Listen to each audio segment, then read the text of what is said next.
Anime fans அனைவருக்கும் வணக்கம். So இன்னைக்கு நம்ம டூம் ஆஃப் ஃபாலன் காட்ஸ் எபிசோட் 11 தான் பார்க்க போகிறோம். போன எபிசோட் எங்கே முடிஞ்சிருக்கோம்னா அந்த ஒரு சண்டை அப்படிங்கிறது ஆரம்பிச்சிருக்கோம்.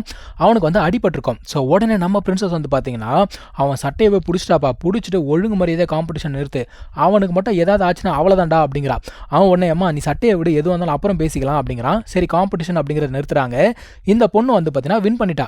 அதான் வந்து நக்கலாக சொல்கிறான், என்னடா ஈஸியாக வின் பண்ணிட்டோம், அதாவது அந்த 3 பேர்லேயே இவ தான் வந்து வீக்கஸ்ட்டு, ஈஸியாக வின் பண்ணிட்டாலே, அப்போ மற்ற 2 பேர் சண்டை போட வேண்டிய அவசியமே இல்லை போல தெரியுதே அப்படிங்கிறான்.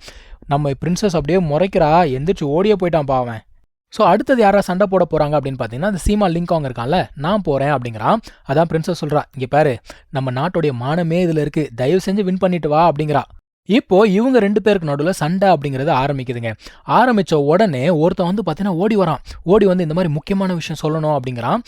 ராஜா உடனே சொல்கிறார், சரிம்மா நீ போய் என்னன்னு பார்த்துட்டு வா அப்படிங்கிறாரு. ஸோ விஷயம் என்ன அப்படின்னு பார்த்தீங்கன்னா அந்த ஒரு போவை காணும், யாரோ திருடிட்டு போயிட்டாங்க. அந்த ஒரு கமாண்டர் வந்து அந்த போவை எடுத்துகிட்டு போனார் இல்லையா பர்த்டே ஃபங்க்ஷன்லேருந்து, போகும்போது என்ன ஆயிருக்குன்னா அவரே வந்து அங்கே இருக்கவங்க எல்லாருமே கொன்னுட்டு அவரை வந்து எரிச்சுக்கிட்டு செத்து போயிட்டாரு. ஸோ இதில் வேற ஏதோ ஒரு விஷயம் இருக்குது, அவர் வந்து அந்த மாதிரி ஆள் கிடையாதுன்னு சொல்லிட்டு பிரின்சஸ் சொல்லிக்கிட்டு இருக்கா. இப்போ இங்கே காம்படிஷன் நடந்துட்டு இருக்கு பார்த்தீங்களா. இங்கே இன்னொரு விஷயம் என்ன அப்படின்னா இதுலேயும் ஒரு செட்டப் அப்படிங்கிறது இருக்குது. ஸோ இந்த 2 டிராகனுக்கு நடுவில் வந்து பார்த்தீங்கன்னா பேட்டில் அப்படிங்கிறது ஈக்குவலாகவே போய்கிட்டு இருக்கு. ஏன்னா இவனுமே டிராகன் அப்படிங்கிறத வச்சிருக்கான், அவளுமே டிராகன் அப்படிங்கிறத வச்சிருக்காங்க. 2 பேருமே வந்து பார்த்தீங்கன்னா ஈக்குவல் ஸ்ட்ரென்த்தில் இருக்காங்க. சண்டை அப்படிங்கிறது போயிட்டு இருக்கு. எல்லாருமே வந்து பார்த்தியா அவன் வந்து எவ்வளோ ஸ்ட்ராங்காக இருக்கான் அப்படின்னு பேசிகிட்டு இருக்காங்க. ஆனால் நம்ம ஹீரோ என்ன சொல்கிறான்னா, இந்த மாதிரி அந்த சீமா லிங்காங் இருக்கால அவன் வந்து தோற்று போயிடுவான் அப்படின்னு சொல்கிறான். அதான் பிரின்சஸ் கேட்குறா, இங்கே பாரு அவனோட கேரக்டர் சரியில்லை நான் ஒத்துக்கிறேன், ஆனால் சண்டன் வந்துச்சுன்னா அவனும் பவர்ஃபுல்லான ஆள் தான், கண்டிப்பாக ஜெயிப்பான் அப்படின்னு சொல்லிக்கிட்டு இருக்கா. அதுக்கு நம்ம ஹீரோ என்ன சொல்கிறேன்னா, இங்கே பாரு அந்த டிராகனும் இந்த டிராகனும் ஒரே லெவல் தான் சரியா, ஆனால் என்ன பிரச்சனைனா இவனுக்கும் அந்த டிராகனுக்கும் நடுவில் இருக்கக்கூடிய அந்த ஒரு கனெக்ஷன் இருக்கு இல்லையா, அது வந்து கம்மியாக இருக்குது, அந்த பொண்ணுக்கும் அவளோட டிராகனுக்கும் கனெக்ஷன் அப்படிங்கிறது அதிகமாக இருக்குது அப்படின்னு சொல்லிக்கிட்டு இருக்கான். இப்போ என்ன ஆகுதுன்னா அந்த இடத்துல மேலே வந்து புகை மூட்டமாக மாறுது.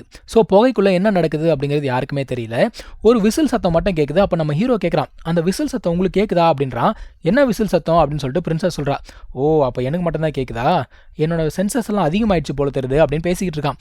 இப்போ உள்ளுக்குள்ளே நான் சொன்ன இல்லையா ஒரு செட்டப் இருக்குன்னு, என்னன்னா அந்த பொண்ணு சொல்கிறா, இங்கே பாரு என் மாஸ்டர் சொன்னார் நீ வந்து தோற்று போகக்கூடாதான், அதே சமயத்தில் நானும் தோற்று போகக்கூடாதான். ஸோ என்ன பண்ணுறது அப்படின்னு சொல்லிட்டு 2 பேருமே இந்த மேட்ச் அப்படிங்கிறது ட்ரா ஆகிற மாதிரி ஒரு செட்டப் அப்படிங்கிறது கிரியேட் பண்ணுறாங்க.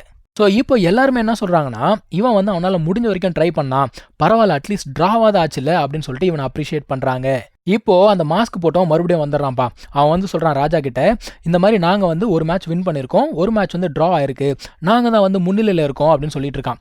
அந்த டைமில் பிரின்சஸ் சொல்கிறா, எப்பா இன்னொரு சண்டை இருக்குது அவசரப்படாத அப்படின்னு சொல்லும்போது அவனா சொல்கிறானா, எம்மா 2 பேரும் அமிச்சிங்க, 2 பேரும் காலி, இன்னொருத்தனை வச்சு எப்படி நீ வின் பண்ண முடியும், உனக்கு இவ்வளோ கான்ஃபிடன்ஸ் எங்கேருந்து வருது அப்படின்னு கேட்குறான். அவன் உடனே நம்ம ஹீரோ கை காட்டி, என்னோட கான்ஃபிடன்ஸ் அங்கேருந்து தான் வருது, அவன் யார் தெரியுமா, அவனால் அந்த போவை எப்படி ஹேண்டில் பண்ண முடியும் தெரியுமா அப்படின்னு பேசிக்கிட்டு இருக்கா. போ தான் காணாமல் போச்சே, அப்புறம் அதை பற்றி பேசி என்ன பிரயோஜனம். அப்போது நம்ம பிரின்சஸோட சிஸ்டர் என்ன சொல்கிறான்னா, இதெல்லாம் வேணாமா, இந்த மாதிரி சண்டை போட்டாங்க இல்லையா, அதெல்லாம் பார்த்த உடனே எனக்கும் சண்டை போடணும்னு ஆசையாக இருக்குது, நானே போய் சண்டை போடுறேன் அப்படின்னு சொல்கிறா. அப்போ அவனுங்க என்ன பண்ணுறானுங்க, நம்ம ஹீரோவை வந்து இன்னும் கொஞ்சம் ஏற்றி விட்றானுங்க. என்னப்பா பயந்துட்டியா அப்படின்னு சொல்கிறானுங்க. அவனுக்கு கோவம் வந்தது. அவனா சொல்கிறானா, நான் வந்து சண்டை போடுறேன்னு ஒத்துக்கிட்டேன், கண்டிப்பாக நான் வந்து சண்டை போடுவேன் அப்படிங்கிறான். அந்த டைமில் அந்த சிஸ்டர் இருக்கால அவள் சொல்கிறா, சின்னான் வேணாம் போகாத அப்படிங்கிறா. பட் ஆனால் அவன் கேட்குற மாதிரி இல்லை. அவனா சொல்கிறான் ராஜா கிட்ட, ராஜா நான் போய் சண்டை போடுறேன் அப்படிங்கிறான். சரி ஓகே நம்ம ஹீரோ பாடுறா இப்போ எகிரி குதிச்சு களத்தில் போகிறான் அப்படின்னு பார்த்தா எட்டி பார்க்குறான், என்னடா இது இவ்வளோ ஆழமாக இருக்குது, எப்பா இரு நான் நடந்து வரேன் அப்படின்னு சொல்லிட்டு ஸ்டெப்ஸில் நடந்து போய்கிட்டு இருக்கான்.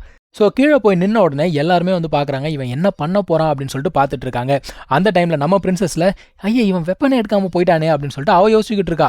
இப்போ அந்த பொண்ணு என்ன சொல்கிறானா, இங்கே பாரு டே தம்பி உனக்கு ஒரே ஒரு சான்ஸ் தரேன், இங்கேருந்து அப்படியே கிளம்பி போயிடு அப்படிங்கிறா. அவன் என்ன சொல்கிறா, உன்னால் வந்து எத்தனை குத்து அப்படிங்கிறத தாங்க முடியும்னு தெரியல, ஒழுங்கு மரியாதை ஓடி போயிடு அப்படிங்கிறா. இவனா சொல்கிறான், எம்மா எனக்கு பசிக்குது சீக்கிரமாவா சண்டை போடலாம் அப்படின்னு சொல்லிட்டு கூப்பிட்றான். அவள் பார்க்குறா, ரைட்டு இவனுக்கு ஒரு பாடம் கற்றுக் கொடுத்தே ஆகணும்னு சொல்லிட்டு வேகமாக வராப்பா சண்டை போடுறதுக்காக. வந்த வேகத்திலேயே பந்து செவுத்துல அடித்து திரும்பி போகல, அந்த மாதிரி போய் விழுந்துட்டான். நம்ம ஹீரோ எல்லாரும் என்ன நினச்சிட்டு இருந்தாங்க, அவன் லெவல் 1ல் இருக்கான் அப்படின்னு நினச்சிட்டு இருந்தாங்க. ஆக்சுவலாக அவன் வந்து பார்த்தீங்கன்னா லெவல் 3ல் இருக்கான். ஆக்சுவலாக அவன் லெவல் 4, ஆனால் இவங்க எல்லாருமே லெவல் 3 அப்படின்னு சொல்லிட்டு நினச்சிட்டு இருக்காங்க. நம்ம பிரின்சஸோட சிஸ்டர் என்ன யோசிக்கிறாங்கன்னா, இவனோட எனர்ஜினா இவ்வளோ டீப்பாக இருக்குது அப்படின்னு சொல்லிட்டு யோசிச்சுட்டு இருக்காங்க. இப்போது அவளுமே வந்து பார்க்குறா, ஓ நீ லெவல் 3யா, உன்னை என்ன பண்ணுறான் பாரு அப்படின்னு சொல்லிட்டு அட்டாக் பண்ணணும்னு வரா. இவன் சிங்கிள் ஃபிங்கரை வச்சு அவளை வந்து பார்த்தீங்கன்னா தொத்தி விட்டுறான் தூரமாக. அதான் நம்ம ஹீரோ என்ன சொல்றேன்னா, இங்க பாரு மேட்ச் முடிஞ்சு போச்சு, போதும் நிப்பாட்டிக்கோ அப்படிங்கிறான். பட் ஆனா அவ கேட்பாளா? ஸோ அவ இப்ப என்ன பண்றா, அந்த டிராகனை யூஸ் பண்ணி அட்டாக் பண்றா. இப்ப நம்ம ஹீரோ வந்து பார்த்தீங்கன்னா, இன்னொரு டெக்னிக் அப்படிங்கிறத யூஸ் பண்றான். அவன் என்ன பண்றான்னா, அவனோட எனர்ஜியே வந்து ஒரு டிராகன் ஃபார்ம்ல இருக்கு. அப்ப அத யூஸ் பண்ணி ஒரு கை மாரி ஒரு ஷேப்ப கிரியேட் பண்ணி, அந்த ஒரு டிராகனை புடிச்சு செவுட்டி அடிக்கிறான்பா தூரமா. இத பார்த்த உடனே அங்க இருந்தவங்க எல்லாருமே வந்து பதறி போயிட்டாங்க. என்னடா இது புது டெக்னிக்கா இருக்கு, இது என்ன குன்ஃபுனே தெரியலையேன்னு சொல்லிட்டு எல்லாருமே திரு திருன்னு முழிக்கிறாங்க. நம்ம ஹீரோவா, எப்பா இந்த டெக்னிக்கெல்லாம் யூஸ் பண்ணி எவ்வளோ வருஷம் ஆகுதுன்னு சொல்லிட்டு அவருக்கு பயங்கர சந்தோஷம். ஸோ மொத்தத்தில் இந்த ஒரு சண்டையில் வந்து பார்த்தீங்கன்னா நம்மளோட ஹீரோ ஜெயிச்சிட்டான். ஸோ ராஜா என்ன கேட்குறாருன்னா, சென்னான் நீ வந்து சொன்ன மாதிரியே ஜெயிச்சிட்ட, உனக்கு என்ன வேணும் சொல்லு அப்படிங்கிறாரு. உடனே இவன் வந்து சொல்கிறான்ப்பா, இந்த மாதிரி வந்து பிரின்சஸ் சொல்லியிருந்தாங்க, எனக்காக ஒரு ரிக்வெஸ்ட்டை பண்ணுறேன்னு சொல்லியிருந்தாங்க அப்படின்னு சொல்லும் பொழுது நடுவில் அவன் வந்துடுறான்ப்பா மறுபடியும். அவனா சொல்கிறானா, இல்லைங்க இதை வந்து எங்களால் ஒத்துக்க முடியாது அப்படிங்கிறான். என்னன்னா அவள் வந்து கண்டினியூஸாக 3 சண்டை அப்படிங்கிறத போட்டாலாம். ஸோ அவள் உடம்புல வந்து எனர்ஜி அப்படிங்கிறது இல்லையா, இந்த பையன் ஈஸியாக ஜெயிச்சிட்டான், எங்களால் ஒத்துக்க முடியாது. அது மட்டும் இல்லாமல் இன்னும் 2 பேர் அவங்க சண்டையே போடல அப்படிங்கிறான். அதான் நம்ம ஹீரோ பார்க்குறான், டே நீ இந்த மாதிரிலாம் பேசுவேன்னு எனக்கு தெரியும், நான் வெயிட் பண்ணி தான் இருந்தேன், இப்போ என்ன பண்ண சொல்லு, இரு நானே சொல்கிறேன் அப்படின்ட்டு 3 பேரையும் ஒன்றா வந்து சண்டை போட சொல்லு, நான் வந்து திரும்பி அவங்கள டிஃபீட் பண்ணுறேன் அப்படிங்கிறான். இதை கேட்டோன்னே எல்லாருக்குமே பயங்கர அதிர்ச்சி. டேய் இவனா ஏதாவது வளரானா அப்படிங்கிறாங்க. சரி ஓகேப்பா நீ சொல்லிட்டல, சேலஞ்ச் அக்செப்டட் அப்படிங்கிறாங்க. ஆனால் இவங்க எல்லாம் எதிர்பார்க்காத ஒரு விஷயம் என்ன அப்படின்னா, இவங்க கிட்ட இன்னொரு டிராகன் இருக்கு, அதை இவங்க இது வரைக்கும் காட்டவே இல்லை. ஒருத்தன் வந்து அந்த மணி அப்படிங்கிறத ஆட்டுறான். உடனே அந்த இடத்துல வந்து பார்த்தீங்கன்னா பயங்கரமாக ஒரு பெரிய டிராகன் வருது. இது வந்து என்ன சொல்கிறாங்கன்னா 4th ஆர்டர் டிராகன் அப்படின்னு சொல்கிறாங்க.